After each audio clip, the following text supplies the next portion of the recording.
can get a job instead. Hello, everybody. I'm Larry Ridley, and this is the NFL on EA Sports. It's hard to imagine this not being a fun game to watch. It's the Broncos going up against the Bills. With that, it's time to hook up with our commentators in the booth as we turn it over to Brandon Godden and Charles Davis. Larry, we're just about 4 miles off the shores of Lake Erie at New Era Field in Orchard Park. The folks in Buffalo love their Bills, and a moment ago they entered to the delight of this sold-out crowd. They're set for football as their Bills will do battle with the Denver Broncos. Hello, everybody. With Charles Davis, I'm Brandon Gaudin. And, Charles, you take a look at the Bills entering play here. It's an early test here after 2 losses to start the season, and a game they probably really need. Obviously, no way do they want to get to 0-3. Not many teams make the playoffs with that kind of a start. Meanwhile, for the visiting Broncos, they come in at an early crossroads here, facing a tough opponent on the road where a loss would make them 0-3. And when you start that way, doubts really start to creep into a locker room, and guys start to battle each other instead of worrying about winning games.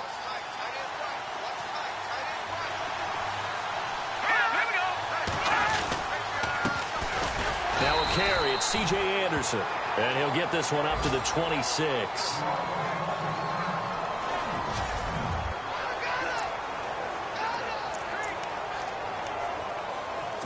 Second down following the run.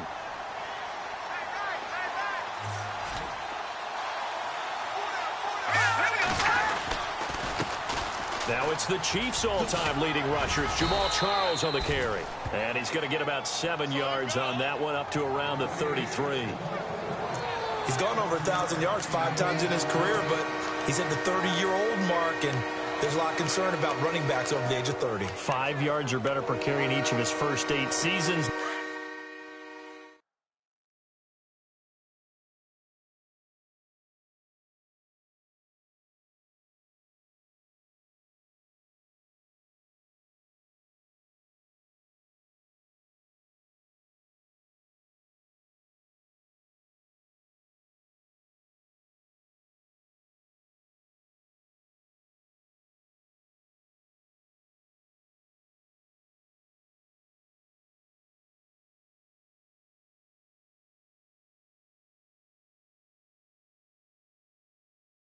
Now past 30, we'll see if that trend can continue.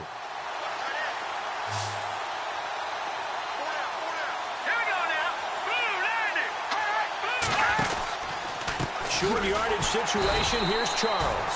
And he went nowhere. He'll lose yardage back to the 29. Losing 4 yards that time. And now it's 4th down.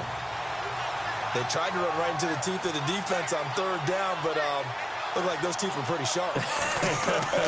They were having absolutely none of it. Stuffed them for a loss. Yeah, couldn't get any leverage up front and move people aside in order to run the ball.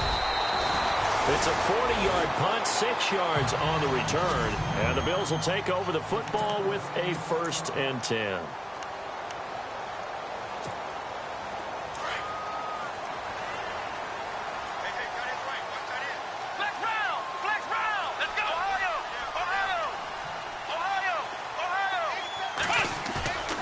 Now Taylor on 1st down. Under a heavy rush, and down he goes.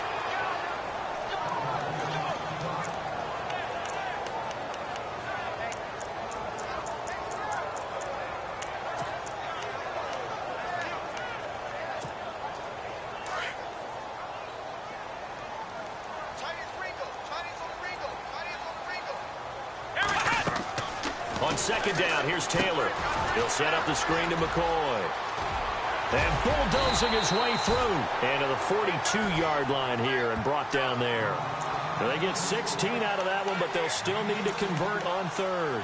They've got good playmakers on the offensive side of the ball. I don't know what happened last week to really hurt their performance and hold down their production, but I would dare say that this week in practice, there's a lot of talk about how they're going to increase their proficiency. And that was a good start getting the playmakers involved. You mentioned that to me pregame. That's what they did there. Yeah, I think a lot of people think the coaching staff really gets on them, and that's how they motivate them. Most of these guys are self-motivated. They have a lot of pride in their performance. Taylor will throw. And he hits his man, Matthews. And he gets it down to the 48, enough for the first. Back-to-back big plays right there, and the Bills have another first down. And I think he's a guy, if they had let him walk, no one was going to be shouting from the top of a mountain.